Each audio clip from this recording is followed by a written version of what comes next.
बिस्मिल्लाहिर्रहमानिर्रहीम। अस्सलाम वालेकुम।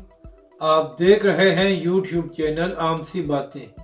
कराची में कारकुनों के दरमियान तसादम, तहरीक लब्बैक पर इल्ज़ाम लगाने वालों की असलियत, इस वीडियो में हम इसी के मुतालिक बात करेंगे। नाज़रीन कराम, एक हफ्ते पहले सैयद कासिम अली शाह साहब ने इमरान खान का इंटरव्यू लिया था और इस इंटरव्यू के बाद PTI के लोग शाह साहब के कसीदे गाना शुरू हो गए थे और कह रहे थे कि सैयद कासिम अली शाह साहब इतने बड़े उस्ताद हैं और उन्होंने इमरान खान साहब का इंटरव्यू लिया है। मगर नाज़रीन कराम, इस इंटरव्यू के 2 दिन बाद सैयद कासिम अली शाह साहब ने इमरान खान पर तनकीद की थी। तो उस दिन से लेकर PTI के लोग सोशल मीडिया पर शाह साहब को गालियाँ दे रहे हैं।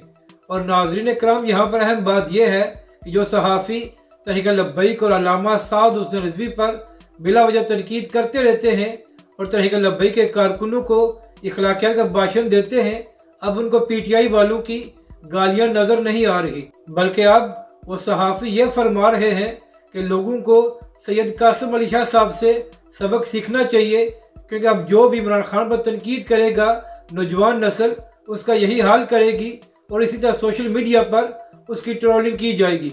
यानी कि नाज़रीन कराम, अब किसी को गालियां नजर नहीं आ रही और ना ही किसी को इखलाकियात के भाषण याद आ रहे हैं।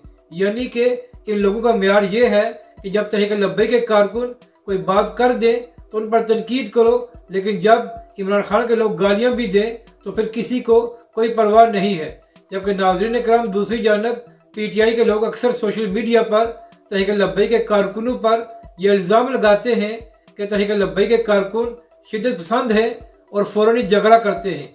तो नाज़रीन कराम, इसी हवाले से खबर सामने आई है कि कल कराची में पीपल्स पार्टी और PTI के कारकुनों के दरमियान तसादम हुआ है और दोनों जानब से पथराव भी किया गया है। तो नाज़रीन कराम, जो लोग तहरीक लब्बैक पाकिस्तान के कारकुनों पर इल्ज़ाम लगाते हैं, उनकी अपनी असलियत ये है कि बलदियाती इंतखाबात के लिए एक दूसरे पर पत्थर बरसा रहे हैं। तो नाज़रीन कराम, अब आप खुद फैसला कर लें कि झगड़ा कौन करता है और पुरअमन जमात कौन है। अपनी राय का ज़रूर इज़हार करें कि आपको यह वीडियो कैसी लगी और हमारे इस चैनल को भी सब्सक्राइब करें।